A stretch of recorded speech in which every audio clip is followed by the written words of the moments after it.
ఈ రీతిగా మీ మధ్యకు ఆహ్వానించబడి మీతో కలిసి దేవుని వాక్యాన్ని ధ్యానం చేయడానికి దేవదేవుడు నాకు ఇచ్చిన తరుణాన్ని బట్టి దేవుని స్తుతిస్తున్నాను. ఆహ్వానించిన దేవుని సేవకులు స్థానిక సంఘానికి, బాధ్యత గల సహోదరులందరికీ నా హృదయపూర్వకమైన కృతజ్ఞతలు నేను తెలియచేస్తున్నాను. మొదటిసారి మీ మధ్యకు రావడానికి దేవుడు కృప చూపించారు. సహోదరులు పరిచయం చేసినట్లుగా నా పేరు జాన్ జాషువా. నేను కర్నూలు జిల్లా నందికొట్కూరు అనే స్థలంలో దేవుడు అప్పగించిన పనిలో కొనసాగుతున్నాను. మా తల్లిదండ్రులు ఇరువురు దేవుని సేవలు ఘనంగా జరిగించిన వారు. వారు చాలా ప్రయాసతో సంఘాలు స్థాపించి అనేక మంది ఆత్మ సంబంధమైన క్షేమాన్ని పొందడానికి వారు దేవుని చేతిలో వాడబడిన వారు. వారి సంతానములో 5 సంతానములో నేను 4వ వాడిని. అలాగే 2 మగ పిల్లలు, 3 ఆడపిల్లలు, నా తర్వాత చెల్లి ఉంది. ఇద్దరికి డేవిడ్ అన్న గారు చెప్పినట్లుగా మా కుటుంబాలందరం దేవుని సేవలో ఉండడానికి దేవుడు సహాయపడుతున్నారు. నేను 1986 సంవత్సరంలో ప్రభుని సొంత రక్షకునిగా స్వీకరించి ఆయన బిడ్డగా చేయబడి స్థానిక సంఘ సహవాసంలో కొనసాగుతూ ఉండగా 1999 సంవత్సరంలో స్థానిక సంఘం నా సేవా భారాన్ని గుర్తించి సంపూర్ణ సేవకు వారు సిఫారసు చేయగా అక్కడి నిలిచి దేవుని పనిని చేయడానికి, అదే సమయంలో చుట్టూ ప్రాంతాల్లో ఉన్న ప్రాంతీయ సంఘాలు 31 సంఘాలు ఉన్నాయి. ఆ సంఘాలు దర్శిస్తూ తోటి సేవకులు మొత్తం మేము 17 మంది ఉన్నాం.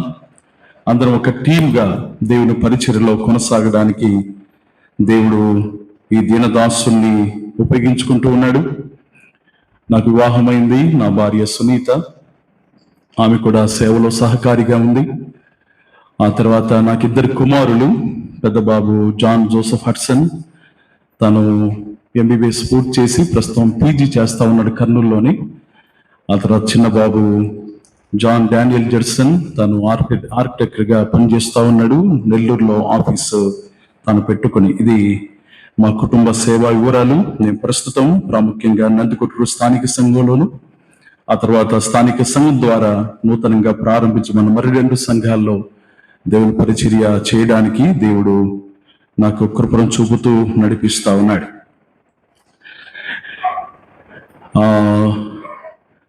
మన ప్రపంచంలో ప్రఖ్యాతిగాంచిన శాస్త్రవేత్తల్లో ఐన్స్టీన్ గారు ఒకరున్నారు. సాపేక్ష సిద్ధాంతాన్ని కనిపెట్టిన వారు.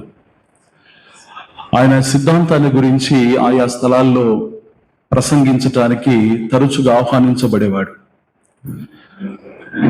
ఆయన వెంట అతని కారు డ్రైవర్ కూడా ప్రతి సమయంలో ఉండేవాడు. ఆయన వెళ్తూ ఈ ఐన్స్టీన్ గారు చెప్పే ఆ ప్రసంగం ఈ డ్రైవర్ గారు కూడా బాగా కంఠస్థం అయిపోయింది. కాబట్టి ఒక సమయంలో దారిలో మరొక గ్రామానికి, కొత్త ప్రదేశానికి వారు ప్రయాణం చేస్తా ఉన్నారు. అప్పుడు డ్రైవర్ ఐన్స్టీన్ గారితో ఒక మాట అన్నారట, అయ్యగారు, ఇప్పటికే చాలా ప్రదేశాల్లో మీ ప్రసంగాన్ని నేను విన్నాను, మీ సిద్ధాంతాన్ని గురించి. ఈసారి మనం వెళ్తున్న ఊర్లో నీ ముఖం ఎవరు చూడలేదు కదా, నీకు బదులుగా నేను చెప్తాను అని అన్నాడట. అప్పుడు ఐన్స్టీన్ గారు ఇది బాగుంది అన్నట్టుగా, సరే నువ్వే స్టేజ్ ఎక్కు, నేను కారులో కూర్చొని ఉంటానులే అని చెప్పాడట. సమయానికి వెళ్ళారు.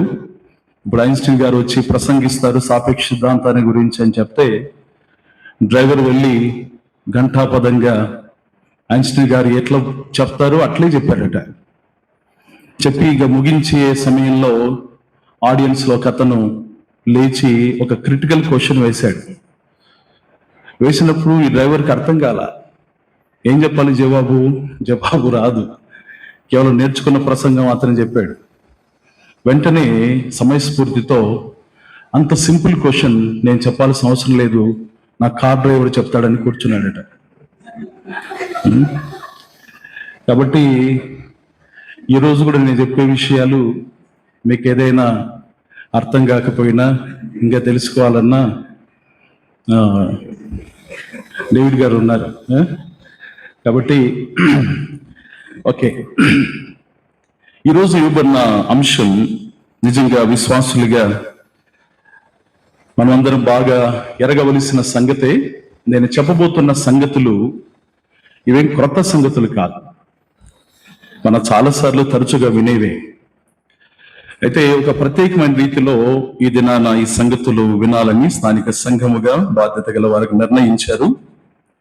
మొదటి సందేశంలో మనము సంఘం యొక్క గొప్పతనం ఏంటి, సంఘ క్రమం ఏంటి, లేకపోతే సంఘ కూడికల వివరాలు ఏంటి, ఈ సంగతులు మనం వినబోతున్నాం. అంతకంటే ముందుగా చిన్న పని మీకు పెట్టడానికి నేను ఒక పజిల్ మీకు ఇస్తున్నాను. ఇది మీకు ఇవ్వబడుతుంది.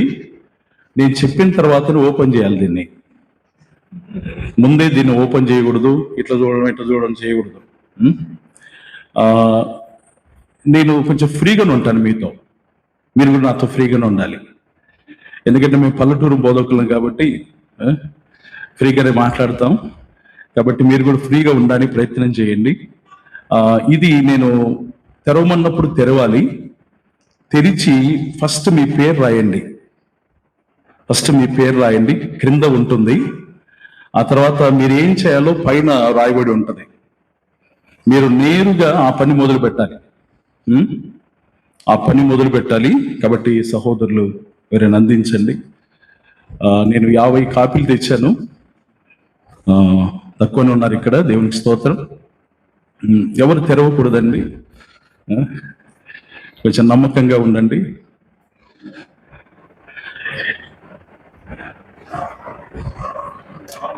ఇది ఏమాత్రం ఇబ్బందికరమైంది కాదు, జస్ట్ ఒక అవగాహన కోసమే ఈ పజిల్. సాధారణంగా ఈ సబ్జెక్ట్ చెప్తున్నప్పుడు ఈ పజిల్ ఇస్తా ఉంటాం.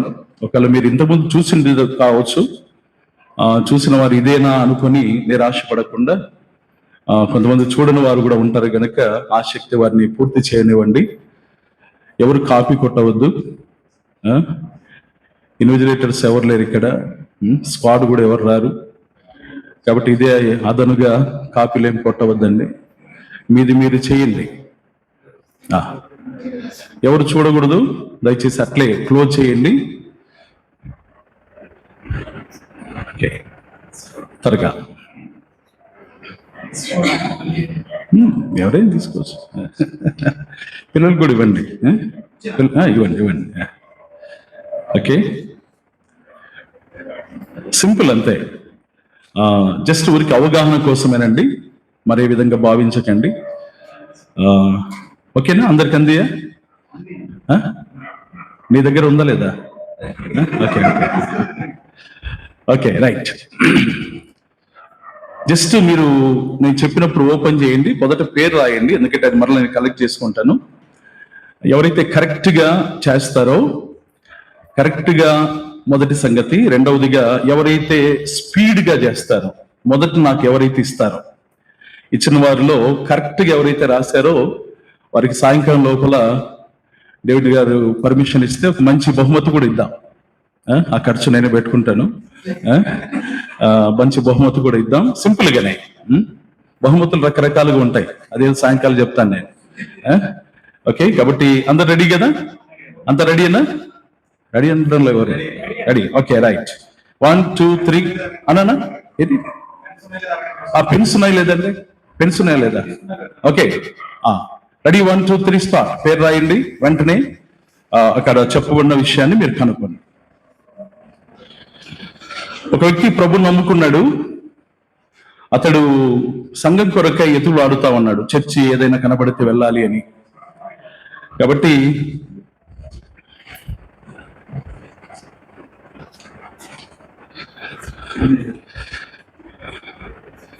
ఎవరైతే త్వరగా పూర్తి చేస్తారో వారు, మీరు చేతి చూపించని పూర్తి చేసిన వెంటనే. ఒక వ్యక్తి ప్రభు నమ్ముకున్నాడు, సంఘం కొరకు ఎత్తులు ఆడుతా ఉన్నాడు. ఓకే, అయిపోయిందా? తీసుకురండి. ఓకే, అప్పుడే నేను చెప్పిన తర్వాత చెప్పాలి.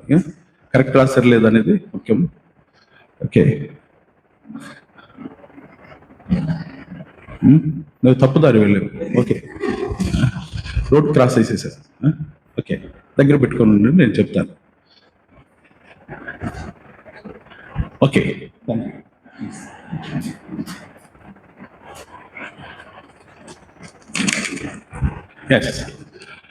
ఓకే, కనుక్కున్నారు ఇంకెవరైనా?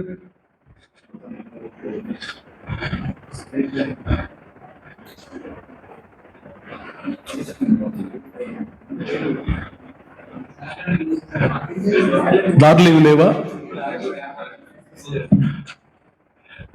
బాబా బాబా, నువ్వు దారి క్రాస్ చేసేసాను.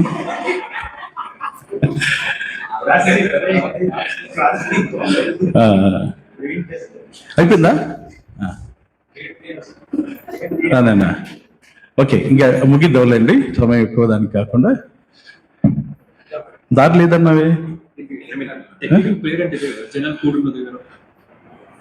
మళ్ళీ పైకి వెళ్ళేది ఎందుకు? మరలా అదే అయిపోయింది, రాంగ్ లేదు రైట్ లేదు, అయిపోయింది అంతే. అయిపోయింది. ఓకే, రైట్, జస్ట్ ఓకే, ముగిద్దామండి. Thank you.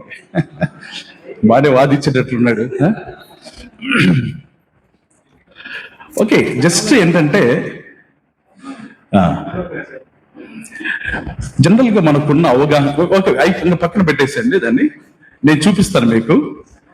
ఒక వ్యక్తి ప్రభుని నమ్ముకున్నాడు, సంఘం కోసం చూస్తా ఉన్నాడు, చర్చి కోసం చూస్తా ఉన్నాడు. జనరల్ గా చర్చి అనే మాట మన చెవిన పడిన వెంటనే మనకు బిల్డింగ్ కనబడుతుంది. ఓకే, ఇప్పుడు బిల్డింగ్ కోసం మీరు ప్రయత్నం చేశారు, బిల్డింగ్ ఎప్పటికీ చర్చి కాదు. ఓకే, చర్చ్ అంటే ఏంటి? విశ్వాసుల సమూహం ఇక్కడే ఉన్నారు అంతే, నేరుగా. ఓకే, పేరేం పేరేంటి? రత్న కిషోర్ గారు, ఒకసారి చెప్పట్టు ఉండండి. ఓకే, దేవుని స్తోత్రం. ఇదే బహుమానం అనుకోకండి, సాయంత్రం ఏదో ఒకటి. ఓకే, ఇప్పుడు విశ్వాసులుగా మనకు చాలా సార్లు ఉన్న అవగాహన ఏంటంటే, సంఘం అంటే, లేకపోతే చర్చి అన్న పదం మనం వినబడిన వెంటనే అయిపోయింది. బ్రదర్ పుష్పరాజు గారు బాధపడకండి, ఇంకా పక్కన పెట్టేసింది అది, దాన్ని మూసేయండి, అది మూసేయండి. ఓకే, జనరల్గా మనకున్న అవగాహన ఏంటంటే చర్చ్ అంటేనే బిల్డింగ్ అనుకుంటా ఉంటాం, కానీ దేవుని నమ్ముకున్న విశ్వాసుల సమూహమే సంఘం. క్రీస్తు సంఘం యొక్క ఔన్నత్యం, గొప్పతనం, ఆ సంగతి మనం ఎరుగుట ద్వారా మనందరి జీవితాల్లో ఉజ్జీవింపబడతాం. దాని యొక్క విలువ గుర్తించడం ద్వారా మరింతగా సంఘాన్ని ప్రేమించేవారుగా మనం తయారవుతాం. ఆ సంగతులు వినక ముందు తల వంచి ప్రభు సహాయం కోరుతూ చిన్న మాట ప్రార్థన చేద్దాం. ప్రార్థనలో అందరూ ఏకీభవించండి. పరిశుద్ధుడైన మా దేవ, నమ్మదగిన మీ కృపను బట్టి మీకు స్తోత్రాలు చెల్లిస్తున్నాం. మీరెంత మంచి దేవుడవయ్యా. సంపూర్ణంగా మీ ప్రేమను మీ ప్రియకుమారు ద్వారా వెల్లడి చేయటం మాత్రమే కాకుండా, ఆ ప్రేమ నిరంతరం మా విషయంలో కనపరుస్తూ మా జీవిత యాత్రలో మమ్మల్ని నడిపిస్తున్న గొప్ప దేవ, మీకు స్తోత్రాలు చెల్లిస్తున్నాం. మీ ప్రేమ అపారమైనది. ఈ ఉదయకాల సమయంలో ఆ ప్రేమ చేతని మీ సన్నిధిలో సమకూర్చబడగలిగాం. వాక్యమైన మా ప్రభువైన యేసుక్రీస్తు వారిని బట్టి మీకు స్తోత్రం. వాక్యములో బోధించబడిన సంగతులు మీరు మాకు బోధపరచవలసిందిగా మీ సన్నిధిలో వేడుతున్నాం. మీ సన్నిధికి చేరవస్తున్న మీ పిల్లలముగా, చేరి వచ్చిన వారముగా ఈ దినమంతా మీ వాక్యము ద్వారా ఆత్మ సంబంధమైన దీవెన, దిద్దుబాటు, ఆశీర్వాదం మా జీవితాల్లో శ్రేష్టమైన అభివృద్ధిని మేము పొందడానికి మీరు సహాయం చేయండి. మీ నామం పేరట మీ పక్షమున మీ ముఖము ధరించి మీ పేరు పెట్టుకుని నిలబడిన ఈ దీనదాసుని మీరు మరుగు చేయండి. పరిశుద్ధాత్మ దేవుని నడిపింపులో మీ మాటలు ప్రకటించడానికి కావలసిన శక్తిని మీరు అనుగ్రహించండి. చిన్న మందగా మీ సన్నిధిలో చేరి వచ్చాం.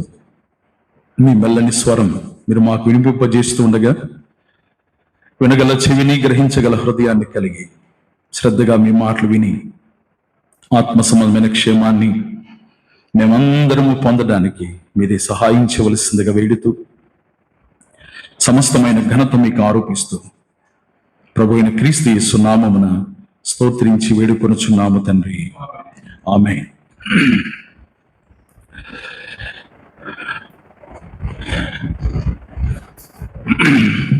క్రిస్టియన్ థియాలజీలో ఈ సంఘాన్ని గురించిన సంగతులను మనము ఎక్లీసియాలజీ అనే పదం చేత పిలుస్తారు.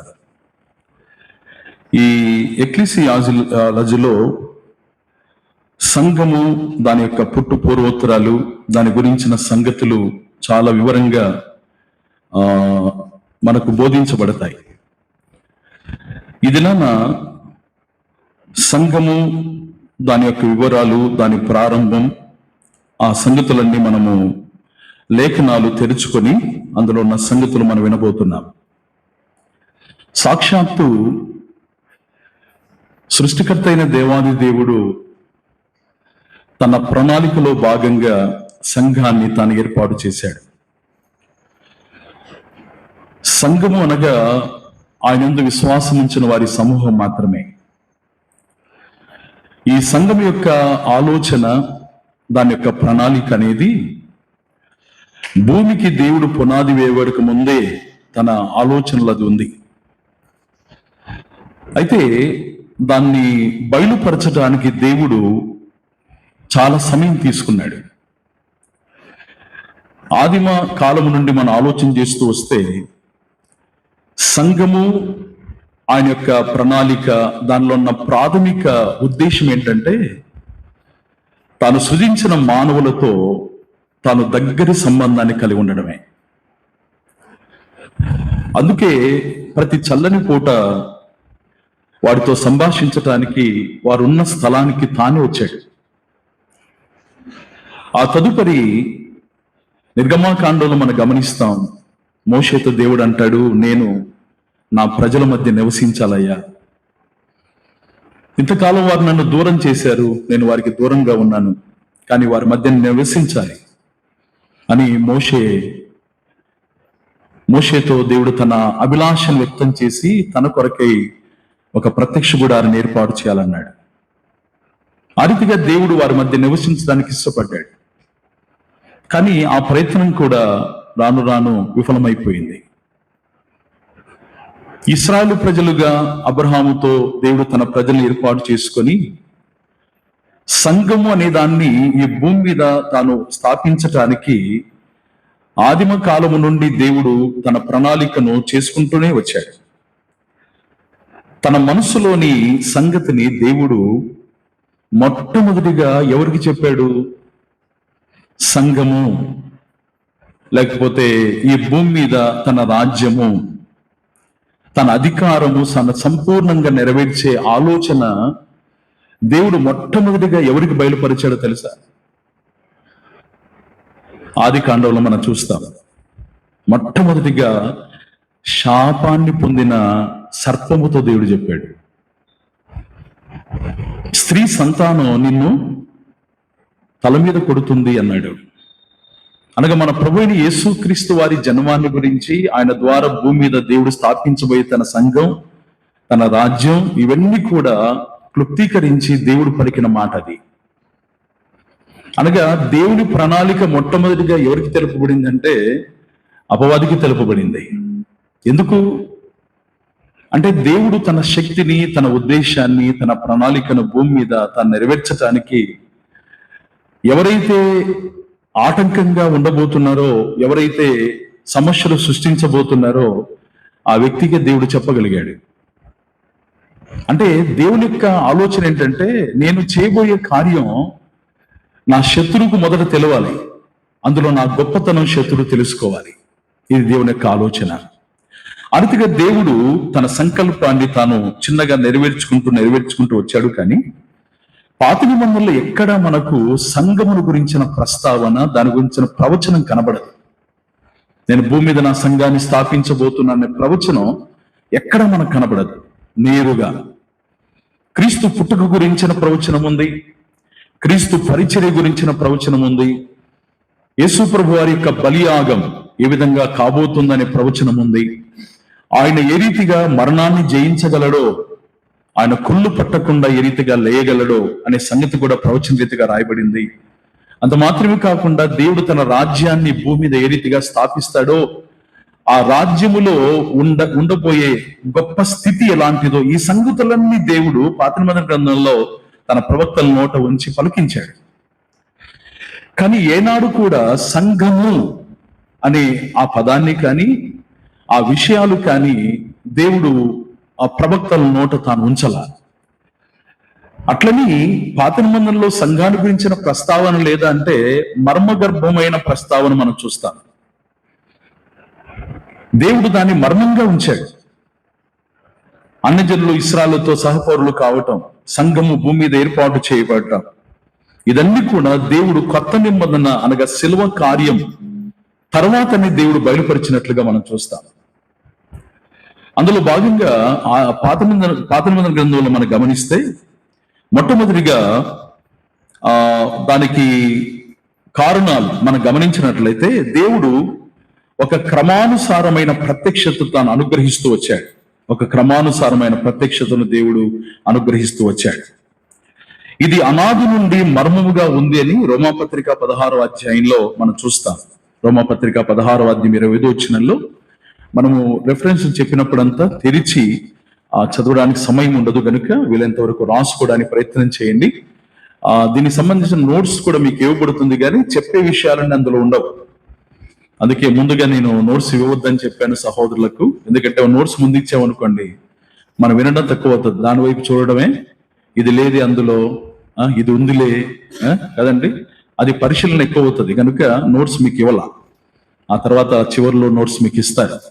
ఓకే, కాబట్టి రోమపత్రిక 16వ అధ్యాయం 25వ వచనంలో అనాది నుండి మర్మముగా ఉన్న సంగతి అనే మాట మనం గమనిస్తాం. సంఘము గురించిన సంగతులు దేవుడు మర్మముగా ఉంచాడు. మర్మం అంటే తెలియకుండా ఉండటం, రహస్యంగా ఉంచటం అనేది మనం గమనించాలి.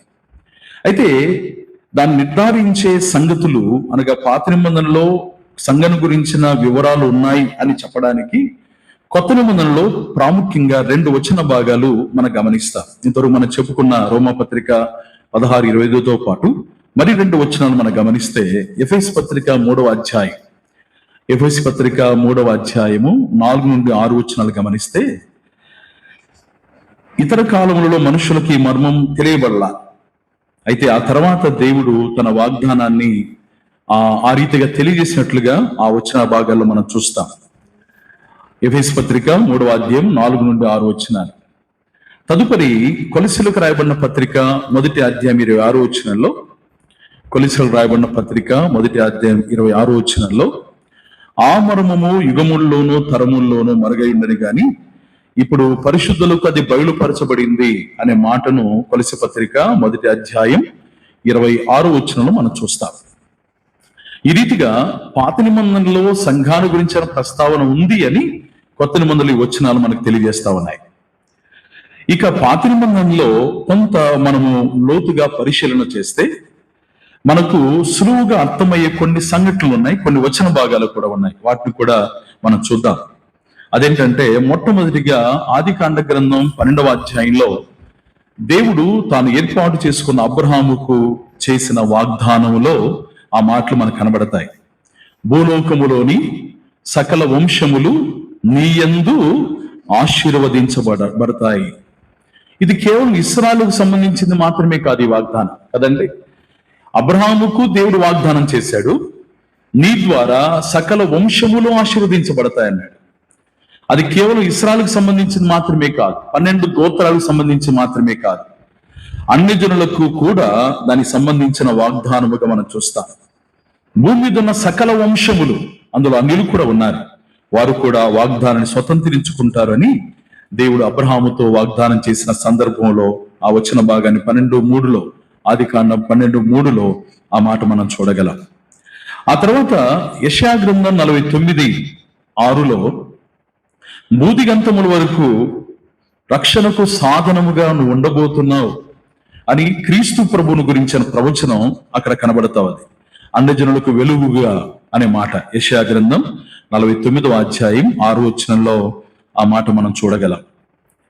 ఇది కూడా పాత నిబంధనలో సంఘాన్ని గురించి చెప్పబడిన ఒక సంగతిగా మనం గమనించగలం. ఆ తర్వాత హోషేయ గ్రంథం 2వ అధ్యాయము 23వ వచనంలో, హోషేయ గ్రంథం 2వ అధ్యాయం 23వ వచనంలో, నా జనులు కాని వారిని చూచి ఏమన్నాడు, మీరు నా జనులని నేను పలకగా వారు నీవు మా దేవుడు అని అందురు అన్నాడు.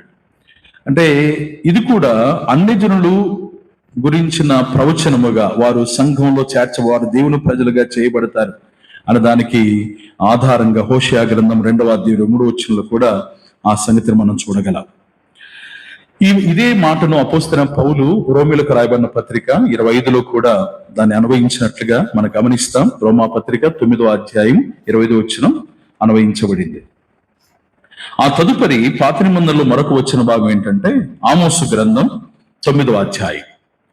ఆమోసు గ్రంథం 9వ అధ్యాయం 11 నుండి 12 వచ్చిన ఆ 2 వచ్చిన భాగాల్లో పడిపోయిన దావీదు గుడారాన్ని దేవుడు లేపుతాడు, అన్యజనులందరూ ప్రభువును వెతుకుతారు అనే సంగతి ఆ భాగాల్లో రాబడినట్లుగా మనం చూస్తాం.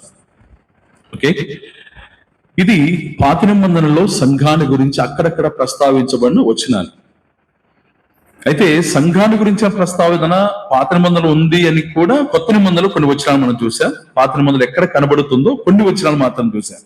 ఓకే, అన్ని వచనాలు చూడలేదు. సంఘము అనే ఈ పదం చాలా విశిష్టమైన పదం. సాధారణంగా పూర్వకాలములో గ్రీకు సంస్కృతిలో ఏదైనా ఒక ముఖ్యమైన నిర్ణయం తీసుకోవడానికి ఏదైనా సమావేశం వారు ఏర్పాటు చేసినప్పుడు దాన్ని ఎక్లీషియా అనే పదంతో పిలిచారట. అంటే ఆ సమాజానికి భవిష్యత్ దినాలకు అవసరమైన సంగతులు నిర్ణయించే ఒక కార్యక్రమం ఏర్పాటు చేసుకొని కొంతమంది ప్రముఖులైన వ్యక్తులు ఒక చోట సమావేశమయ్యి ఒక అధికారపూర్వకమైన నిర్ణయాలు తీసుకొని ఆ స్థలంలో వారందరూ కూడి రాగా దాన్ని ఎక్లీషియా అని పిలిచేవారట. అదే పదం సంఘానికి కూడా చెప్పబడింది. ఎక్లీషియా అనే పదం 2 పదాల కలయిక, మీకు అందరికి బాగా పరిచయమే, చాలాసార్లు విన్న పాటనే. ఎక్లీషియా అనే పదం 2 పదాల కలయిక. ఎక్ అంటే బయటకు పిలబడటం, ప్రత్యేకించబడటం, సమాజానికి మిగతా వారికి దూరంగా సమావేశం కావటం, ప్రత్యేకించబడటం ఎక్ అంటే. కలియో అనే మాట ఎక్కడతామంటే పిలుచుట, దాన్ని కాల్డ్ అవుట్ పీపుల్ అంటారు. అంటే బయటికి పిలువబడిన వారు అనే అర్థాన్ని మనం చూస్తాం. దేవుని పిల్లలుగా మనం బయటికి పిలువబడ్డాం. ఎక్కడెక్కడ పిలువబడ్డాం మనకు అందరికీ తెలుసు, ఎందుకంటే అది మన అనుభవం కాబట్టి. మనం ఎక్కడెక్కడ నుండి పిలువబడ్డాం, మనము ఎక్కడెక్కడ నుండి పిలువబడ్డాం, కొన్ని సంగతులు లోకము నుండి పిలువబడ్డాం, పాపము నుండి ప్రత్యేకించబడ్డాం కదండి. అబ్రహాం ఏ రీతిగా తన దేశము నుండి, బంధువుల నుండి, తండ్రి ఇంటి నుండి ఏ రీతిగా ఆ సంబంధాలన్నీ కోల్పోయి దాని నుండి దూరమై తాను దేవుని పిలుపుకి ఏ రీతిగా లోబడ్డాడో మన జీవితాల్లో కూడా మనం బయటికి పిలువబడ్డాం. ఇది మనం గమనించవలసిన చాలా ప్రాముఖ్యమైన సంగతి. చర్చి లేకపోతే సంఘము అనే ఇది కేవలం ఒక కట్టడం కాదు, ఒక బిల్డింగ్ కాదు. దీనికి సంఘానికి ఉనికి అనేది ఉంది. సంఘానికి అపోస్తల కార్యం గ్రంథంలో మనం గమనిస్తే 5వ అధ్యాయం 11వ వచనంలో సంఘము భయముతో ఉన్నది అనే మాట మనం చూస్తాం. 9వ అధ్యాయం 31వ వచనంలో సంఘ నడత గురించి మనం చూస్తాం. ఆ తర్వాత 11వ అధ్యాయం 2వ వచనంలో సంఘం వినినట్లుగా, చెవులున్నట్లుగా మనం చూస్తాం. కాబట్టి సంఘం అనేది కేవలం ఒక భౌతికమైన కట్టడం, ఒక ఆకారం కాదు. ఇది విశ్వాసుల సమూహం. దేవుని నమ్ముకున్న పిల్లలందరూ ప్రత్యేకించబడి ఒక స్థలంలో కూడుకోవటం, ప్రభువైన యేసుక్రీస్తు నామమున అనే సంగతిని మనం గమనిస్తాం. సంఘమును గురించిన మొట్టమొదటి ప్రస్తావన మత్తయి సువార్తలో ప్రభువారు చేశారు. కొత్త నిబంధనలో సంఘాన్ని గురించిన మొట్టమొదటి ప్రస్తావన మనం గమనించినప్పుడు మత్తయి సువార్త 16వ అధ్యాయంలో యేసు ప్రభువారు తన గురించి తన శిష్యులు ఏమనుకుంటున్నారు అనే అభిప్రాయాన్ని తెలుసుకున్నప్పుడు పేతురు ఒక మాట అన్నాడు. అక్కడ ఏమన్నాడు? నువ్వు నిజమైన దేవుని కుమారుడైన క్రీస్తు అన్నాడు. ఆ సమయంలో, ఆ సందర్భంలో ప్రభువారు తన ప్రణాళిక పేతురుతో తాను చెప్పాడు. ఈ బండ మీద నా సంఘమును కట్టుదును అన్నాడు. ఈ బండ మీద నా సంఘమును కట్టుదును. చూడండి ఒకసారి మత్తయి సువార్త 16వ అధ్యాయంలో వచ్చిన భాగాన్ని తెరిచి మనం చదువుదాం. అది మొట్టమొదటిగా కొత్త నిబంధనలో మన ప్రభువు నోట చెప్పబడిన ప్రస్తావించబడిన సందర్భముగా మనము గుర్తుంచుకోవాలి. మత్తయి సువార్త 16వ అధ్యాయంలో వచన భాగం 18. మరియు నీవు పేతురువు, ఈ బండ మీద నా సంఘమును కట్టుదును అన్నాడు. అనగా ఇక్కడ ప్రభువైన యేసుక్రీస్తు వారు నీవు పేతురువు, ఈ బండ మీద నా సంఘమును కట్టుదును. దీన్ని కొంతమంది తప్పుగా అర్థం చేసుకున్నారు. ఏమని అర్థం చేసుకున్నారు? నువ్వు పేతురు అంటే నీవు, అక్కడ 2 అనే సంఖ్య వేసి 3 అనే సంఖ్య వేసి ఏముందండి? పేతురు అనే శబ్దం ఒక రాయి అని అర్థం. అంటే నువ్వు పేతురువు, ఈ బండ మీద నా సంఘమును కట్టుదును అంటే పేతురు మీద సంఘం కట్టబడింది అని కొంతమంది యొక్క అభిప్రాయం. అందులో ప్రాముఖ్యంగా రోమన్ క్యాథలిక్స్ వారు పేతురు సంఘానికి పునాది, ఆయనే మొదటి బిషప్, ఆయన ద్వారానే సంఘం ప్రారంభించబడింది, ఆయన మీదనే సంఘం స్థాపించబడింది. కాబట్టి ఆయన ఆనాడు నాయకుడిగా ఉన్నాడు, ఈనాడు పోపు మీదనే సంఘమంతా ఆధారపడాలి. ఇంకా క్రీస్తు లేదు, ఆయన బలియాగం లేదు, ఏది లేదు. ఇక క్రీస్తు బలియాగం అయ్యాడు, ఆయన శిలువలో మరణించాడు. ఇదంతా వాక్య సత్యం అయితే వారు నమ్మేదంటే పోపు చెప్పినట్టుగానే సమస్తం జరగాలి. ఎందుకంటే వారు అర్థం చేసుకున్నది ఏంటంటే పేతురు మీద సంఘం కట్టబడింది. పేతురు ఆ దినాల్లో పోపు, ఈ దినాల్లో రోమన్ క్యాథలిక్ వారికి రకరకాల పోపులు ఈ కాలానుగుణంగా మనం చూస్తాం. అది తప్పుడు అభిప్రాయం. ఇక్కడ ప్రభు వారు ఈ బండ మీద అన్నప్పుడు దేని ఉద్దేశించి అన్నాడన్నమాట? దేని ఉద్దేశించి అన్నాడు? చూద్దాం, చూడండి. ఆ వచ్చిన విభాగాన్ని గమనించండి. తెరిచారా బైబిల్? మత్తయి సువార్త 16వ అధ్యాయంలో తన అభిప్రాయము ప్రజలు ఏమనుకుంటున్నారు అనే విషయాన్ని గురించి శిష్యులను అడిగాడు. 13వ వచనంలో వాళ్ళు అభిప్రాయాలు అంటున్నారు, కొందరు ఇర్మియా అంటున్నారు, లేక ప్రవక్తల్లో ఒకడు అంటున్నారు అని రకరకాలుగా ప్రజల అభిప్రాయాలు చెప్పారు. ఏమనుకుంటున్నారు ఈయన గురించి. 15వ వచనంలో ప్రభువారు ఏమన్నారంటే 15వ వచనంలో, అందుకు ఆయన మీరైతే నేను ఎవడినని చెప్పుకొనుచున్నారు అని వారిని అడిగాను. అందుకు 16వ వచనంలో సీమోను పేతురు, నీవు సజీవుడవగు దేవుని కుమారుడవైన క్రీస్తువని చెప్పాను. క్రీస్తు అనే మాటకు అభిషక్తుడని అర్థం. అంటే దాని అర్థం ఏంటి? నీవు సజీవుడవు, దేవుని కుమారుడవైన అభిషక్తునివి, నీవు అభిషేకించబడిన వానివి అని పేతురు ఎప్పుడైతే చెప్పాడో అప్పుడు ఆ మాటను ఆధారం చేసుకొని, ఏ మాటను? నీవు సజీవుడవు, దేవుని కుమారుడైన క్రీస్తువు అనే మాట ఆధారం చేసుకొని ఆ బండ మీద నా సంఘాన్ని కడతానన్నాడు. అంటే పేతురు, నువ్వు ఏదైతే పలికావో అదే సంఘ స్థాపనకు పునాది. నీవు సజీవుడవు, దేవుని కుమారుని క్రీస్తు, నువ్వు అభిషక్తునివి అని పలికావు కదా, అభిషక్తుడైన వాని మీదనే సంఘం కట్టబడుతుంది అని ప్రభువారు ఆ వివరాలు అక్కడ తెలియజేసినట్లుగా మనం గ్రహించాలి. ఇప్పుడు సంఘం గురించిన ప్రస్తావన ఇదే మత్తయి సువార్తలో 18వ అధ్యాయంలో కూడా చూస్తాం. సంఘం గురించిన ప్రస్తావన 18వ అధ్యాయంలో కూడా మనం గమనిస్తాం. అక్కడ 15వ వచనం నుండి మనం చూస్తూ వస్తే అక్కడ చాలా ప్రముఖంగా కొన్ని సంగతులు రాయబడ్డాయి. సంఘం యొక్క 3 సంగతులు అక్కడ రాయబడ్డాయి 18వ అధ్యాయంలో.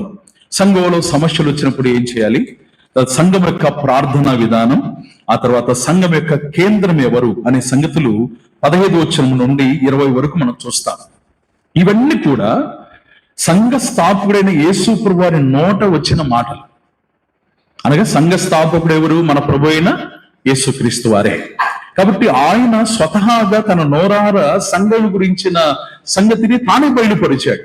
ఎవరైతే మర్మంగా ఉంచారో, ఎవరైతే రహస్యంగా ఉంచారో, ఎవరైతే ఆ ప్రణాళికను క్రమానుగతంగా రూపొందించుకుంటూ వచ్చారో ఆ ప్రభు వారే తానే స్వయంగా ఆ సంఘం గురించిన ప్రస్తావన చేశాడు. కాబట్టి ఇది చాలా విలువైనది. ఇప్పుడు కొన్ని విషయాలు కొంతమంది చెప్తేనే విలువగా ఉంటాయి కదండి. ఇప్పుడు మన దేశంలో ఈ నోట్లు రద్దు చేయబడే ఒక కార్యక్రమం జరిగింది కదండి. ఇప్పుడు ఆ ప్రకటన ఎవరు చేశారు? ఎవరో మన రాష్ట్రంలో ముఖ్యమంత్రి చేయాల కదండి. సాధారణ వ్యక్తులు ఎవరు చేయాల? రిజర్వ్ బ్యాంక్ గవర్నర్ కూడా చేయాల. ఎవరు చేశారు? ప్రైమ్ మినిస్టర్ చేశాడు, ప్రధాని చేశాడు. ఇప్పుడు ఆయన చేయకుండా ఏదో సాధారణ వ్యక్తి చేశారనుకోండి, నమ్ముతామా? ఎవరు నమ్మం కదండి, ఎవరు నమ్మడానికి ఇష్టపడరు. అంటే ఒక ప్రధానమైన ప్రాముఖ్యమైన ప్రకటన చేయగలిగిన వాడు చేయగలిగితేనే, యోగ్యత వాడు చేయగలిగితేనే దానికి ప్రాముఖ్యత ఉంటుంది. కాబట్టి యేసుక్రీస్తే తాను స్వయంగా సంఘాన్ని గురించిన ప్రకటన తాను చేశాడు. నా సంఘమును కట్టుదును అన్నాడు. కాబట్టి దాని యొక్క ఔన్నత్యం, దాని యొక్క విలువ ఎంత అంటే తానే ప్రకటించారు. ప్రకటించిన వాడు ఎవరు? సృష్టికర్త అయిన దేవాది దేవుడు, ఆది సంభూతుడైన వాడు, అన్నిటికీ ఆధారమైన వాడు, సంఘానికి పునాది ఆయనే, సంఘం కొరకు ప్రాణం పెట్టిన వాడు ఆయనే, రక్తం కార్చిన వాడు ఆయనే. కాబట్టి ఆయనే ప్రకటించాడంటే అది ఎంత ఉన్నతమైనది, ఎంత ఉన్నతమైనది. ఇది మనము గుర్తుంచుకోవాలి. ఇప్పుడు సంఘం యొక్క ఔన్నత్యం అనేది దేంట్లో ఆధారపడి ఉందంటే ఆయన ప్రకటనలో ఆధారపడి ఉంది. కాబట్టి ప్రభు వారు అక్కడ అనేక సంగతులు తాను చెప్పినట్లుగా మనం గమనిస్తాం.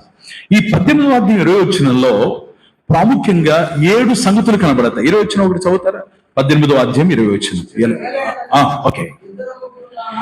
ఇద్దరు ముగ్గురు నా నామమును ఎక్కడ కూడి ఉందరో అక్కడ నేను వారి మధ్యన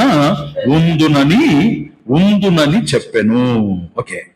ఈ వచ్చిన భాగంలో 7 సంగతులు చాలా ప్రాముఖ్యంగా మనకు కనబడతాయి. 7 విశేషాలు. అందులో స్థలం ఎక్కడ అనే మాట మనం చూస్తున్నాం. ఎక్కడ కూడి ఉంటారో అక్కడ. ఇప్పుడు మనము ఈ చెంతల్లో, ఈ ప్రదేశంలో, ఈ స్థలం మనకు కూడి వచ్చారు. ఇప్పుడు విశ్వాసులు ఎక్కడైనా కూడుకోవచ్చు. అది ఒక బిల్డింగ్ కావచ్చు, ఒక చిన్న పాక కావచ్చు, ఒక వసతి లేకపోతే ఒక చెట్టు కింద కావచ్చు కదండి, బజార్లో కావచ్చు, స్థలం ఏదైనా పర్వాలా. ఇదే స్థలంలో కూడుకోవాలి. నేటి దినాల్లో పరిస్థితులన్నీ మారిపోయాయి. పూర్వకాలంలో ఆదిమ సంఘం ఇంటింట కూడుకునేవారు.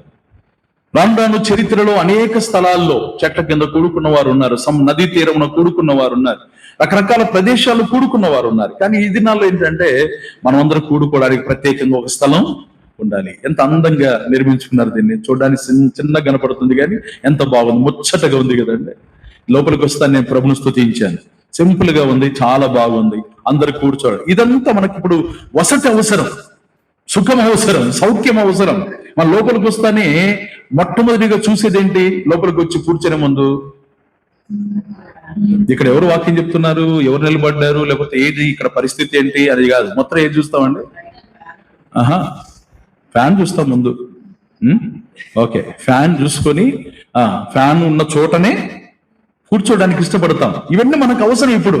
Okay, no problem. అదంతా సమస్య ఏం కాదు, ఇబ్బంది ఏం కాదు, లేకపోతే అదేదో ఆ వాక్య విరుద్ధమైన సంగతి ఏం కాదు. కానీ సంఘముగా మనం ఎక్కడైనా కూడవచ్చు.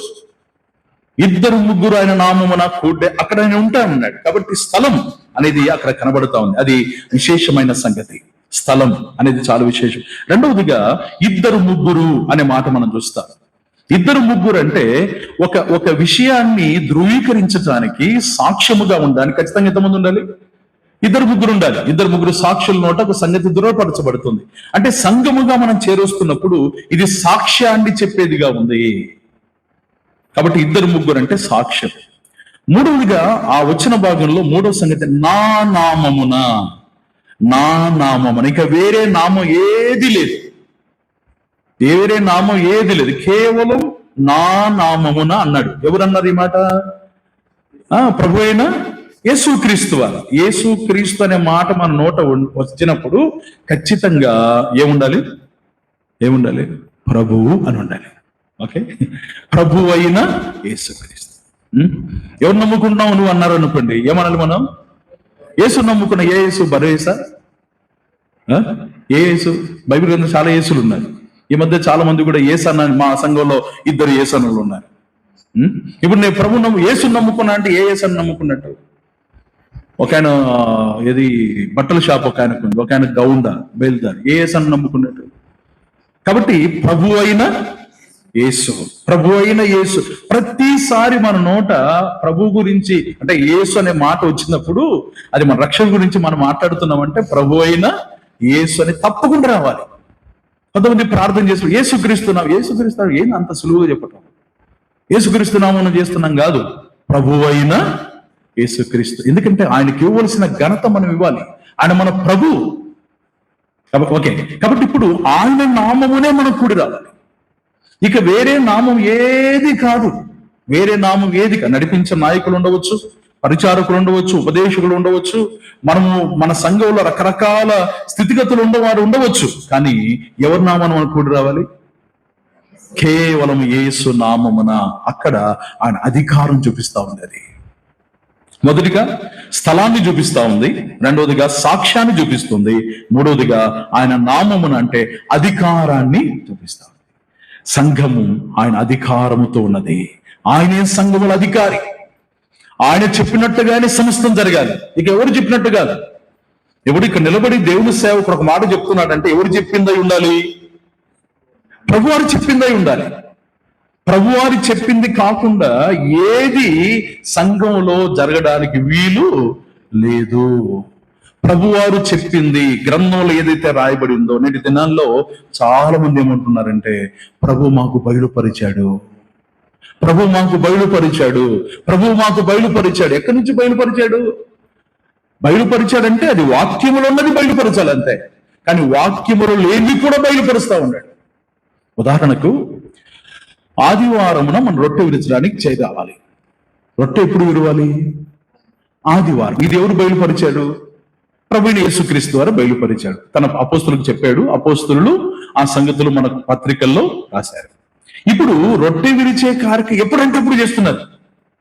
కొంతమంది పెళ్ళప్పుడు కూడా రొట్టె ఇస్తున్నారు. పెళ్లి చేసి ప్రమాణాలు చేసి వాళ్ళిద్దరు రొట్టెలు ఇస్తున్నారు. 31 రాత్రి సంవత్సరం ముగింపులో కూడా రొట్టె విరిచే కార్యక్రమం మొదలు పెడతారు. ఏమి అని అడిగితే ప్రభు ఫలాని సహోదరునికి బయలు పరిచాడు. నో, ప్రభు వారి యొక్క అధికారమే ప్రాముఖ్యమైంది. ఎవరికో బయలుపరిచాడు, ఎవరు చెప్పాడు? నో, ఎవరికి అధికారం లేదు సంఘం మీద. కాబట్టి ఆయన నామమున అన్న దాంట్లో ఆయన అధికారం ఉంది. అది మూడో సంగతి. నాలుగోదిగా అక్కడ ఏం రాబడింది? ఏకముగా. ఇద్దరు ముగ్గురు ఏకముగా. సహవాసంగా కూడి రావటం, ఏకముగా, అందులో ఐక్యత, సహవాసం అనేది మనం గమనించగలం. అది నాలుగో సంగతి. ఐదోదిగా కూర్చబడి ఉందురో అంటే వారి ప్రత్యేకత, అంటే మిగతా వారికి ప్రత్యేకంగా కూర్చబడటం. ఇద్దరు ముగ్గురు ఆయన నామమున ప్రత్యేకించబడి కూర్చబడటం. ఇది వారి ప్రత్యేకతను సంఘం యొక్క ప్రత్యేకతను చూపిస్తుంది. ఇప్పుడు ఈ టౌన్ లో అనేక మంది లక్షల కొలది ప్రజలు ఉన్నారు. ఈ రోజు మనం ఇక్కడ ఏం చేస్తున్నాం? మనం కూడి వచ్చాం, ప్రత్యేకించబడ్డాం. లోకానికి వేరుగా ఉండి మనం ప్రత్యేకంగా కూర్చున్నాం. ఇది మన ప్రత్యేకతను చూపిస్తా ఉంది. ఆరో సంగతి, అక్కడ నేను అన్నాడు. అక్కడ నేను అన్నాడు అంటే ఆయన సన్నిధి మన మధ్య ఉంటుంది. ఇది ఎన్నో సంగతి? ఆరవ సంగతి. ఆయన సన్నిధి ఎక్కడ? ఆయన నామమున అంటే ఆయన అధికారం క్రింద ఎక్కడైతే కూడి వస్తారో అక్కడ ఆయన ఉంటాడు. ఈ విషయాన్ని గురించి నేను ఒక వ్యక్తితో ఒకసారి ఒక సమస్య వచ్చినప్పుడు మాట్లాడడం ప్రారంభించి, ఆయన ఏమన్నాడంటే, ఒక మెయిన్ లైన్ చర్చికి చెందినవాడు, మత సంబంధమైన షాకుకి చెందినవాడు.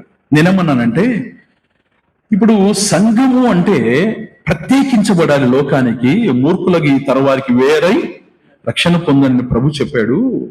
కాబట్టి ఆ దినాల్లో మూర్ఖులు ఎవరు? పేతురు చెప్పినప్పుడు, ఆ దినాల్లో పేతురు ప్రసంగించినప్పుడు మూర్ఖులు ఎవరండి? ఎవరు మూర్ఖులు? క్రీస్తును అంగీకరించని వారు, అంతేనా? రక్షణ వార్తను అంగీకరించని వారు, శిలువ వార్తను అంగీకరించని వారు, కేవలం ధర్మశాస్త్రాన్ని పట్టుకొని ఊగులాడేవారు, యేసు ప్రభు వారి సంగతులు అర్థం కాని వారు, సంఘ స్థాపన క్రీస్తు యొక్క అధికారం భూమి మీద చలాయించబడుతుంది అనేది అర్థం చేసుకుని వారందరూ ఎవరండి? మూర్ఖులు. పేతురు అన్నాడు వారికి వేరే రక్షణ పొందాలి అన్నాడు. ఇప్పుడు ఆ విషయాన్ని నేను చెప్పినప్పుడు మాది సంఘం కాదా అన్నాడు. సంఘము అన్నప్పుడు ఎవరి అధికారం ఉండాలి? క్రీస్తు అధికారం ఉండాలి. కానీ మీ సంఘంలో ఎవరి అధికారం ఉంది? బిషప్ అధికారం ఉంది. తండ్రి అంటారు వాళ్ళు బిషప్ను. తండ్రి గారు వచ్చారు, తండ్రి వారు వచ్చారు, తండ్రి భార్యను కూడా తల్లి అంటారు. బిషప్ తల్లి, అమ్మగారు. ఎవరి అధికారం? సంఘంలో ఏది చేయాలన్నా వారి సెలవు ఉండాలి. ప్రభు సెలవు లేకపోయినా పర్వాలా, సంఘంలో కమిటీ ఉంటుంది, ప్రెసిడెంట్, సెక్రటరీ వీళ్ళంతా ఉంటారు. ఆ పాస్టర్ గారు, ఆయన వాళ్ళు గురువు అంటారులేండి. ఆ గురువు గారు కాలు ఇట్లా తీసి అట్ట పెట్టాలన్నా, మూతి ఇట్లా తిప్పాలన్నా ఎవరు చెప్పాలి? కమిటీ చెప్పాలి. అంటే ఇప్పుడు అది సంఘం అంటావా, లేకపోతే ఏదైనా ఒక సంస్థ అంటావా? ఏమన్నాను దాన్ని? అది ఒక సంస్థ అంతే, సంఘం కాదు అది. నిజమైన సంఘంలో క్రీస్తు అధికారం ఉంటుంది, ఆయన సన్నిధి ఉంటుంది. ఆయన సన్నిధి, అది 6వ సన్నిధి. 7వదిగా, వారి మధ్య నేను ఉంటాను. ఆయనే కేంద్రం, ఆయనే సెంటర్ పాయింట్, ఆయనే సమస్తానికి మూలం, ఆయనే కేంద్ర బిందువు, ఆయనే కేంద్రముగా ఉండేవాడు. కాబట్టి ప్రాముఖ్యంగా నా నామమున అనే మాటను ఆధారం చేసుకుంటే, ప్రభు సంఘానికి ఆయనే నాయకుడు, ఆయనే అధికారి. ఆయనకు మించిన వారు ఇక సంఘంలో ఎవరు లేరు. కాబట్టి సంఘం యొక్క ఔన్నత్యం అనేది మొదటి మాట ఆయన ప్రకటనలో ఉంది, రెండవదిగా ఆయన సన్నిధిలో ఉంది. ఆయన మన మధ్య ఉండేవాడుగా ఉన్నాడు. ఈ సంగతులన్నీ మనము లేఖన ఆధారంతో మనం చూడగలుగుతున్నాం. ఆ తర్వాత సంఘానికి బైబిల్ గ్రంథంలో పెట్టబడిన కొన్ని పేర్లు ఉన్నాయి. మనం గమనిస్తే మీకు ఇవ్వబడిన నోట్స్ లో కూడా అది ఉంటది గనక స్పీడ్ గా చెప్తాను, రాసుకోగలిగితే రాసుకోండి, లేకపోతే నోట్స్ లో అయినా ఉంటది, ముందుగానే చెప్తున్నాను. సంఘమునకు దైవికమైన పేర్లు లేఖనాలు మనం చూస్తే క్రీస్తు సంఘము అని చెప్పబడింది. క్రీస్తు సంఘం, ఇది కొంతమంది తీసుకుని మాది క్రీస్తు సంఘం, మాది అసలైన సంఘం అని ప్రకటించుకుంటా ఉన్నారు. ఓకే, దాన్ని చర్చ్ ఆఫ్ క్రైస్ట్ అంటారు కదండి నేటి దినాల్లో. ఓకే, వారు ఒక సమూహంగా ఉన్నారు. కానీ ప్రతి విశ్వాసి ఎక్కడైతే సమకూర్చబడతాడో అది క్రీస్తు సంఘమే. రోమపత్రిక 16:16లో ఆ మాట మనం చూస్తాం, చర్చ్ ఆఫ్ క్రైస్ట్. ఆ తర్వాత దేవుని సంఘం, చర్చ్ ఆఫ్ గాడ్. కొరింథీ మొదటి పత్రిక 1వ అధ్యాయం 2వ వచనం. మొదటి పత్రిక 1వ అధ్యాయం 2వ వచనం. ఆ తర్వాత చర్చ్ ఆఫ్ ద లార్డ్, ప్రభు సంఘం. అక్కడ మూల భాషలు రాయబడింది బైబిల్లో కూడా. అపోస్తల కార్యం 20వ అధ్యాయము 28వ వచనం, 20-28. అపోస్తల కార్యముల గ్రంథం 20-28. ఆ తర్వాత హెబ్రీ పత్రిక 12:23లో జ్యేష్ఠుల సంఘం అని రాయబడింది. హెబ్రీ పత్రిక 12:23లో. ఆ తర్వాత సంఘానికి నేరుగా ఈ పేరు లేకపోయినా ఆ భావాన్ని బట్టి మనం చెప్పుకోవచ్చు, సంఘం అనేది సత్యానికి స్తంభం, ఆధారం. ఎక్కడ రాయబడింది అన్నమాట? 1 తిమోతి పత్రిక 3:15, రైట్? ఓకే. ఆ తర్వాత కొరింథీ మొదటి పత్రిక 12వ అధ్యాయం 13వ వచనంలో సంఘము క్రీస్తు యొక్క శరీరముగా చెప్పబడింది. క్రీస్తు శరీరం. ఆ తర్వాత ఎఫెసు పత్రిక 2వ అధ్యాయంలో 19 నుండి 22 వరకు మనం చదివితే అక్కడ ఆధ్యాత్మికమైన దేవాలయం అనే మాట మనం చూస్తాం. కాబట్టి సంఘానికి పెట్టబడిన పేర్లు బైబిల్ గ్రంథంలో క్రీస్తు సంఘం, దేవుని సంఘం, ప్రభువు సంఘం, జ్యేష్ఠుల సంఘం, సత్యానికి స్తంభం, ఆధారం, క్రీస్తు యొక్క శరీరం, ఆధ్యాత్మికమైన దేవాలయం. ఈ సంగతులన్నీ మనం చూడగలం. అయితే మనుషులుగా, ఈ లోకంలో మానవులుగా మనం అర్థం చేసుకోవడానికి ప్రాథమికంగా మనకు అర్థం కావడానికి కొన్ని ఆధ్యాత్మికమైన సంగతులు మనకు అర్థమయ్యే రీతిలో పోలికగా చెప్పబడ్డాయి. చాలా పోలికలు ఉన్నాయి. సంఘం దేనితో పోల్చబడుతుంది అనే దానికి చాలా పోలికలు ఉన్నాయి. అయితే ప్రాముఖ్యంగా ఈరోజు నేను ఎఫెసు పత్రికలో వాడబడిన 4 సంగతులు చెప్పడానికి నేను ఇష్టపడుతున్నాను. సంఘాన్ని గురించి పోలికలు ఏ రీతిగా మనం చూస్తామంటే, ఎఫెసు పత్రికలో 4 పోలికలు కనబడ దృష్టాంతముగా మనము అర్థం చేసుకోవడానికి, అవగాహన చేసుకో, సంఘం అంటే ఇట్లానా అని మనము తెలుసుకోవడానికి కొన్ని పోలికలు చెప్పబడ్డాయి, 4 దృష్టాంతాలుగా చెప్పబడ్డాయి. వాటిలో మొట్టమొదటిది ఏంటంటే సంఘము శరీరముగా చెప్పబడింది. శరీరం. ఇప్పుడు మన శరీరాన్ని గురించి మనకు బాగా తెలుసు. ఇప్పుడు శరీరం అని దేన్ని అంటాం? ఇప్పుడు చెప్పండి, నా ప్రశ్నకు జవాబు చెప్పండి. నేను ముందుగానే మీకు చెప్పాను, నేను ఫ్రీగా ఉంటాను, మీరు కూడా ఎట్లా ఉండమన్నాను? ఫ్రీగానే ఉండమన్నాను. కాబట్టి నేను అడిగే ప్రశ్నకు మీరు ఏం చెప్పాలి? సమాధానం చెప్పాలి, జవాబు చెప్పాలి. శరీరం అని దేన్ని అంటాము? Correct, thank you brother. అవయవముల సమూహం. ఇప్పుడు కేవలం ఈ తల ఒకటి ఇక్కడ ఉందనుకోండి, ఏమంటారమ్మా దాన్ని? మొండం అంటారు, తల అంటారు అంతే, శరీరం అన్నారు. ఒక ఈ తల లేకుండా కేవలం ఈ కింది భాగం అంతా ఉందనుకోండి, దాన్ని ఏమంటారు? ఇప్పుడు నీ జవాబు కరెక్ట్ అమ్మా, మొండం అంటారు దాన్ని. ఓకే, ఇప్పుడు చేతులు లేవు, కాళ్ళు లేవు, దాన్ని ఏమంటారు? దాన్ని కూడా మొండమే అంటారు.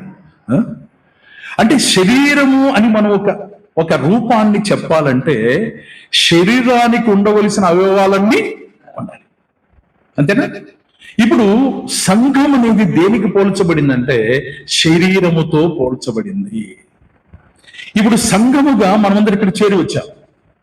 ఇప్పుడు మీరు వస్తున్నప్పుడు ఎవరైనా మిమ్మల్ని అడిగింటారు, ఏమన్నా ఎక్కడికి వెళ్తున్నారు మీరు అని అడిగింటారు. మీరేం చెప్పింటారు జవాబు? అంటే గట్టిగా చెప్పన్నాడు, ఏం చెప్పింటారు జవాబు? మీటింగ్ ఉంది, మీటింగ్ పోతున్నాం, ఇంకా సంఘానికి పోతున్నాం, ఇంకా మందిరానికి పోతున్నాం, చర్చికి పోతున్నాం కదండి, ఇవన్నీ అంటాం కదండి.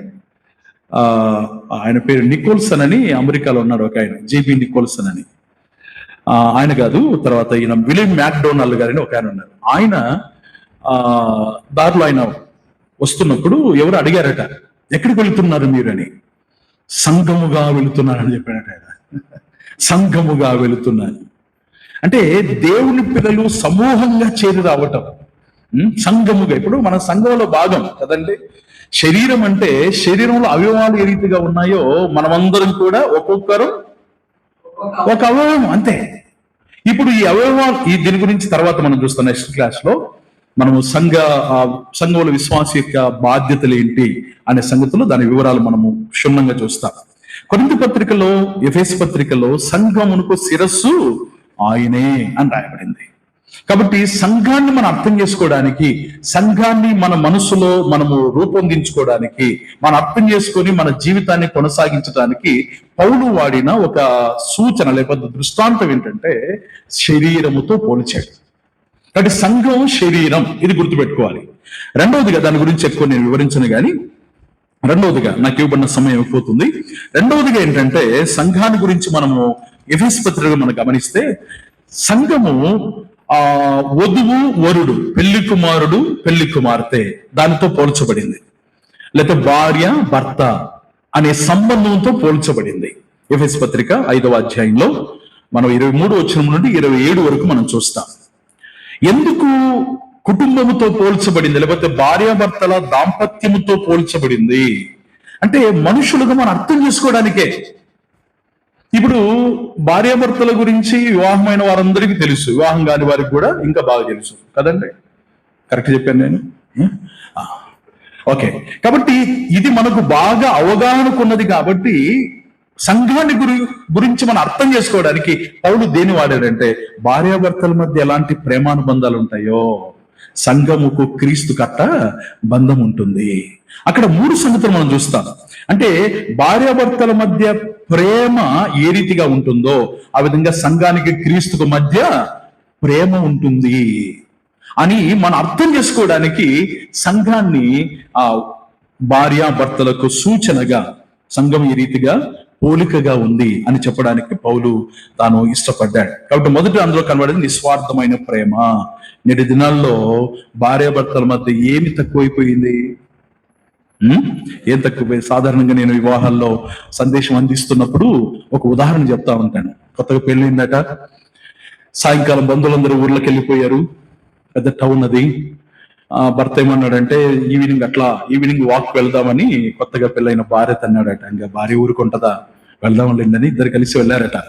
వెళ్ళిన తర్వాత సాయంకాలం అట్లా ఒక పార్క్ లో అట్లా నడుచుకుంటూ ఆ చల్లని గాలిలో నడుచుకుంటూ ఏదో కబుర్లు చెప్పుకుంటూ పోతామంటే మధ్యలో ఒక చిన్న కాలువ, పిల్ల కాలువ, 1 అడుగు వెడల్పులో ఉందన్నమాట. ఈ పిల్ల కాలువ కనిపేడు వాళ్ళకు ఈయన మొదట దాటి వెనక్కి తిరిగి చేయి చాపాడట. చేయి చాపి కమాన్ అని పిలిచాడట. వెంటనే అమ్మాయి పులకరించిపోయింది. ఎంత మంచి భర్త దొరికాడు నాకు, అడుగు మందం కాలువ దాటడానికి నన్ను చేయి పట్టుకొని పిలుస్తావు అన్నాడు. ఎంత ప్రేమ ఉంది నా మీద అనుకున్నదట. దాటారు, కాసేపు అక్కడ సమయం గడిపారు. తర్వాత డ్యూటీ మీద ఊర్లోకి వెళ్ళిపోయారు. సంవత్సరం అయింది. మళ్ళీ సెలవులు వచ్చాయి, మళ్ళీ అదే ఊరికి వచ్చారు. ఈమెకు అదే ఆలోచన వచ్చింది. పెళ్ళైన మొదటి రోజు పార్క్ వెళ్ళాము, పార్కులో నా భర్త కాలువ దాటించాడు, ఈరోజు మరలా అదే పార్క్ వెళ్ళాలి అని ఆశపడింది. ఆశపడి, నీకు పెళ్ళయిందా? నవ్వుతా ఉన్నాడండి, చెప్తా ఉంటా, నీకు త్వరగా పిల్లవును గాక.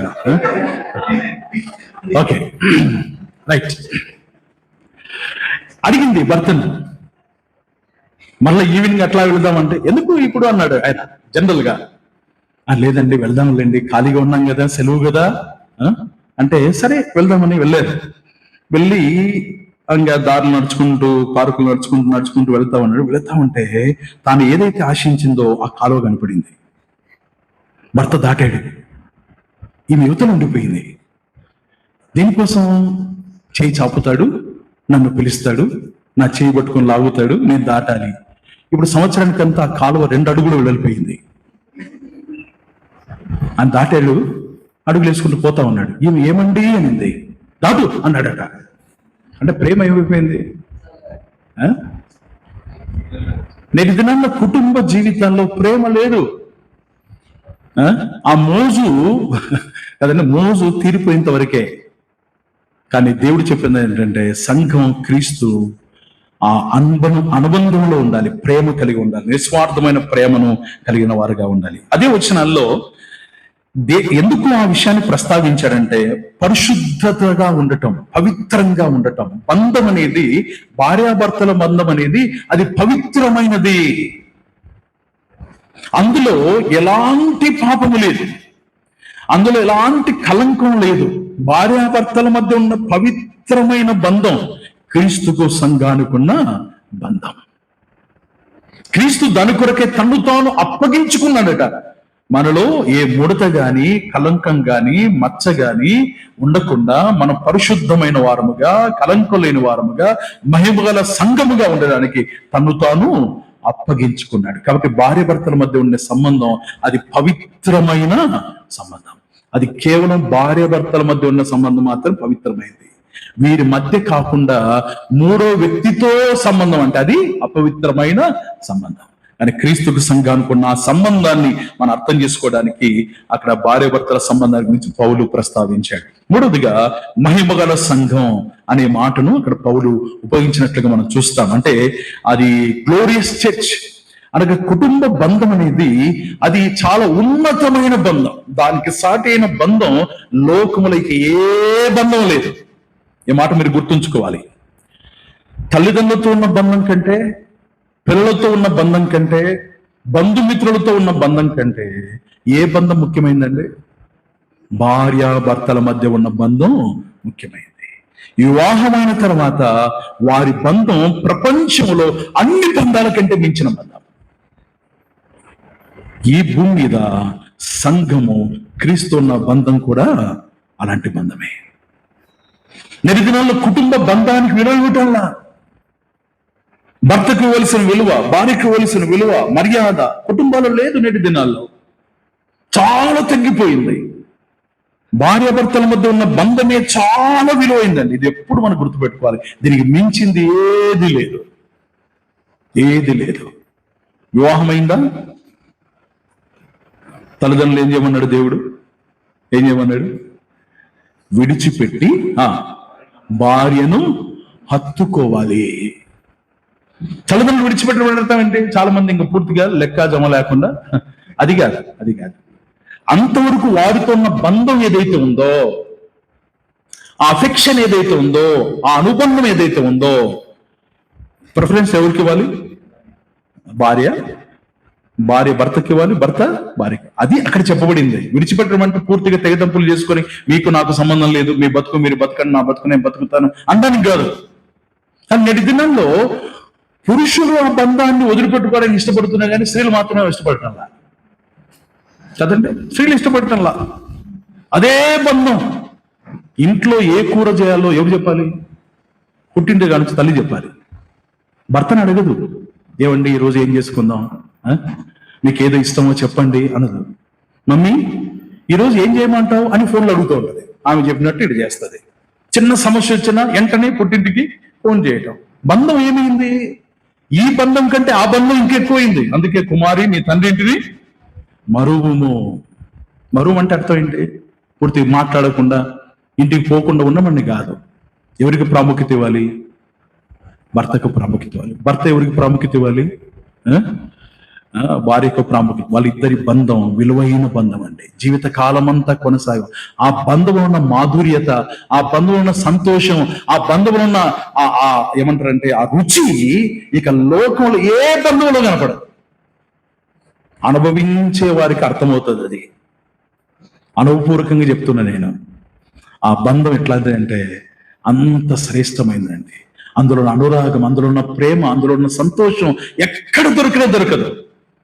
భార్య పలకరించినా, భర్త పలకరించినా ఎంత అనుబంధం ఉంటుంది, ఎంత ఆనందం ఉంటుందో. క్రైస్తవ కుటుంబాలుగా అలాంటి బంధాన్ని మనం కలిగి ఉండాలి. క్రీస్తుకు సంఘానుకున్న బంధం కూడా అలాంటిది. అది రెండవ ప్రస్తావనగా పౌలు చెప్పాడు. మూడవ ప్రస్తావన ఏంటంటే ఎఫెసు పత్రికలోనే కట్టడముగా చెప్పాడు. 2వ అధ్యాయం 20వ వచనంలో మన కట్టడం, ఒక బిల్డింగ్ కట్టబడినట్లుగా ఆయన పునాది రాయి ఉన్నాడు, క్రీస్తు ముఖ్యమైన మూలరాయి ఉన్నాడు.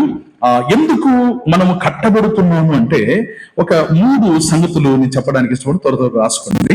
ఎఫెసు పత్రిక 2:22లో మనము దేవునికి నివాస స్థలముగా ఉండడానికి, అంటే దేవుడు మన మధ్య నివసించటానికి మనం కట్టబడుతున్నాము. రెండవదిగా కొలస్సీ పత్రిక 1వ అధ్యాయం 23వ వచనంలో విశ్వాసమందు మనం నిలిచి ఉండడానికి మనం కట్టబడుతున్నాం. వివరాలు చాలా ఉన్నాయి, గంభీరమైన సంగతులు ఇవన్నీ. మీరు పర్సనల్ గా ఈ విషయాలని ధ్యానం చేస్తే అనేక ఆత్మీయ పాఠాలు నేర్చుకోవడానికి వీలవుతుంది. కాబట్టి ఎందుకు మనం కట్టబడుతున్నాం? ఆయన కార్నర్ స్టోన్ గా ఉన్నాడు, మనం ఆయన మీద కట్టబడుతున్నాం. ఎందుకు కట్టబడుతున్నాం? దేవునికి నివాస స్థలముగా ఉండడానికి, రెండవదిగా విశ్వాసమందు నిలిచి ఉండడానికి, మూడవదిగా పేతురు 1వ పత్రిక 2:5లో ఆత్మ సంబంధమైన బలులు అర్పించటానికి. ఇవి చాలా ప్రాముఖ్యమైన సంగతులు. మనం ఎందుకు కట్టబడుతున్నాం? దేవుని నివాస స్థలంగా ఉండడానికి, విశ్వాసమందు నిలిచి ఉండడానికి, ఆ తర్వాత ఆత్మ సంబంధం బలులు మనము అర్పించటానికి మనం కట్టబడుతున్నాం. 3 సంగతులు చూసాం. మొదటిదేంటి? పౌలు దేనికి సూచనగా చెప్తా ఉంటే పౌలుకి ఏం చెప్పాడు? శరీరము. రెండవది వధువు వరుడు, ఓకే, భార్యాభర్తల సంబంధాన్ని గురించి పోల్చాడు. మూడవదిగా మనము కట్టడము, ఒక బిల్డింగ్ కట్టబడటం అనే దాని గురించి పోల్చాడు. నాలుగవదిగా ఎఫెసు పత్రిక 6వ అధ్యాయంలో మనము సర్వాంగ కవచం ధరించుకోమన్నాడు. అంటే సంఘం ఒక సైన్యముగా పోల్చాడు. మనమందరం యుద్ధ వీరులం. అనుదిన జీవితంలో మనకు పోరాటం ఉంటుంది. కాబట్టి సంఘముగా మనము యుద్ధము చేసేవారము, మన ఒక సైన్యం అని ఒక పోలిక అక్కడ అంతరార్థంగా చెప్పుకున్నట్లుగా మనం చూస్తాం. ఎందుకు ఈ సైన్యముగా మనం ఉంటాం? నంబర్ 1, అపవాది తంత్రాలను ఎదిరించడానికి. రెండవదిగా పోరాటం చేస్తూ ఉండడానికి. ఈ లోకంలో జీవించినంత కాలం యుద్ధము కొనసాగుతూనే ఉంటుంది. ఎంతవరకు యుద్ధం? ఎంతవరకు అండి? ఇప్పుడు ఆ మధ్య అమెరికాకు ఇరాన్కు యుద్ధం జరిగింది. ఎంతకాలం జరిగింది? కొంతకాలం జరిగి మళ్ళీ విరామం, మళ్ళీ యుద్ధం కదండి. కానీ క్రైస్తవ యుద్ధం ఎంతకాలం? ఈ లోకంలో బ్రతికినంత కాలం. రెండవదిగా ప్రభువు ఆకాశమండలంలో ప్రత్యక్షమైనంత వరకు, అనగా మన మహిమా దేహాన్ని ధరించేంత వరకు కూడా ఈ పోరాటం జరుగుతూనే ఉంటుంది. కాబట్టి సంఘం ఆయన సైన్యం, ఆయన గెలిపించే సైన్యం. మనం విజయం పొందామనుకోండి, ఎవరికి ఘనత? మన ప్రభు ఘనత. అపవాది తంత్రాన్ని ఎదిరించామనుకోండి, ఎవరికి ఘనత? మన ప్రభు ఘనత. మనం పోరాటంలో గెలిచామనుకోండి, ఎవరికి ఘనత? మన ప్రభువు ఘనత. అంటే ఈ లోకంలో ప్రతిరోజు ప్రతి క్షణం మన ప్రభువుకు విజయాన్ని ఉంటే ఒక సైన్యముగా దేవుడు మనం పెట్టాడు. ఓడిపోయే వారంగా ఉన్నామా? గెలిచే వారంగా ఉన్నామా? అయితే సంఘం ఎప్పుడు కూడా ఓడిపోదు. అక్కడ 4 విషయాలు రాయబడ్డాయి కదా. శరీరంతో పోల్చబడింది, దీనికి మరణం లేదు. రెండవదిగా వధువుతో పోల్చబడింది, దీనికి ఎడబాటు లేదు. క్రీస్తుకు సంఘానికి ఎప్పుడు ఎడబాటు ఉండదు. విడదీయలేనిది ఈ బంధం. శరీరం అనేది మరణం లేనిది, వధువు బంధం అనేది విడదీయలేనిది. కట్టడముగా మనం పోల్చబడ్డాం, ఇది ఎన్నడూ కూల్చబడనిది. నాలుగవదిగా సైన్యం అని చెప్పబడింది, దీనికి ఎప్పుడు ఓటమి లేదు. ఈ ఉదయకాల సమయంలో సంఘం యొక్క గొప్పతనాన్ని గురించి మనం తెలుసుకోగలిగాం. ఆ సంఘములో ఎంత శ్రేష్టమైన ఉన్నతమైన సంఘంలో మనం చేర్చబడిన వారముగా మన స్థితి ఏ రీతిగా ఉంది. సంఘంలో దేవుడు మనల్ని చేర్చుకున్నాడు, తన పిల్లలుగా దేవుడు మనల్ని చేశాడు, తన సరత్తుమిచ్చి సంపాదించుకున్న మనల్ని తన సొత్తుగా చేసుకున్నాడు. మన పరిస్థితి ఏ రీతిగా ఉంది? సంఘం యొక్క విలువ గుర్తించిన వారుగా ఉంటే మనం కూడా విలువ గల వారముగా ఉంటాం. సంఘం యొక్క గొప్పతనాన్ని మనం గుర్తించిన వారముగా ఉంటే మనం కూడా గొప్ప వారముగా ఉంటాం. కాబట్టి ఈ ఉదయకాల సమయంలో మొదటి సందేశంలో సంఘం యొక్క ఔన్నత్యాన్ని గురించి మనం తెలుసుకోగలిగాం. మిగతా విషయాలు ప్రభుచితమైతే తర్వాత మనం చూద్దాం. దేవుడి మాటలు మన వినికిడిలో ఆశీర్వదించును గాక.